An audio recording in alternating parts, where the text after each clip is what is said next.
memang bisa kita lakukan dengan terus kita belajar ataupun mengajar. Ini merupakan salah satu pola kehidupan kita jikalau pengen menjadi mempunyai investasi amal yang tidak akan putus. Di antaranya kan ilmu yang bermanfaat. Nah, di sini sebenarnya ilmu yang bermanfaat ini ya kita tidak berhenti belajar dan mengajar. Nah, karena ketika memang kita berhenti, misalkan berhenti belajar, ya maka katakanlah kehidupan kita ini sudah, kalau seperti motor saja, kalau berhenti untuk diservis gitu kan, diservis, dirawat, ya sudah nanti turun mesin.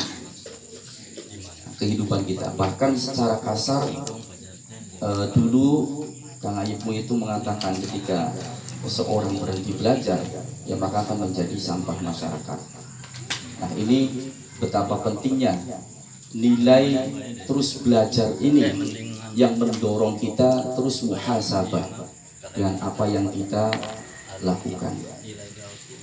Makanya sebenarnya banyak amalan juga ketika nanti di malam nisfu Sya'ban itu, tetapi ya secara umum sih ya tadi, secara umum ya sih. Yang lainnya mungkin secara umum ya ada istighfar, memperbanyak istighfar. Alasannya ya tadi, ibaratnya karena pergantian buku, sehingga kita berharap mudah-mudahan apa yang kita lakukan merupakan kesalahan, merupakan kemaksiatan, yang mudah-mudahan diampuni oleh Allah. Nah, terus juga memperbanyak sholawat. Nah, karena ya salah satu alasannya bahwa Nabi Muhammad mengakui bahwa Sya'ban ini adalah bulan Kanjeng Nabi Muhammad. Nah, oleh karenanya untuk memperbanyak sholawat. Nah, tentu itu semua, baik itu baca yasin, baik itu istighfar, baik itu baca sholawat, itu masih dalam tataran katakanlah ibadah badaniyah al-zahirah. Nah, tentu yang paling harus kita upayakan bukan hanya secara formalitas kita membaca istighfar, tetapi bagaimana kita memang merasa kembali kepada fitrah kita sebagai manusia, menjadi hamba, menjadi makhluk yang diciptakan oleh Allah Subhanahu wa Ta'ala. Ini kesadaran kita sebagai makhluk ini yang harus ditumbuhkan. Karena ketika kita sudah lepas, tidak menyadari bahwa kita ini adalah makhluk Allah yang diciptakan, yang mana Allah pun sudah memberikan informasi, kullu nafsin dha'iqatul maut, alladzi khalaqal mauta wal hayata liyabluwakum ayyukum ahsanu amala. Nah, itu menjadi sebuah renungan bahwa betapa lemahnya kita. Entah itu kita merasa mampu dalam ilmu, mampu dalam harta, mampu dengan kekuatan, semuanya pun akan sirna.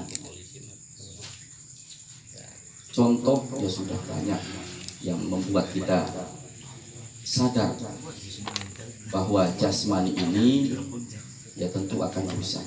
Wa kullu alamin mutaghayyir. Segala sesuatu apapun yang diciptakan oleh Allah semuanya akan berubah dan semuanya akan rusak, yaitu fana.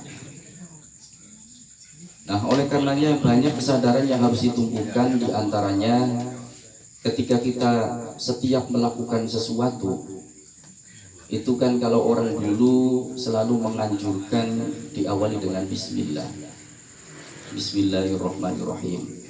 Nah, tapi ini pun kadang kalau orang dulu sudah refleks ya, sudah latah gitu kan, bismillahirrahmanirrahim. Nah, tetapi harus bisa lebih memahami lebih mendalam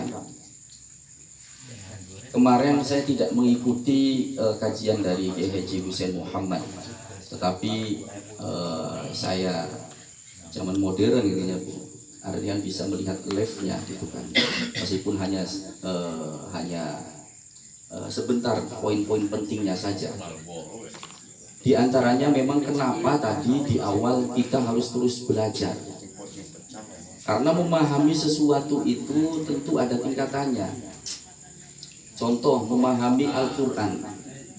Kalau Kiai Haji Hussein Muhammad itu membagi ke dalam 3 fase. Seperti piramid.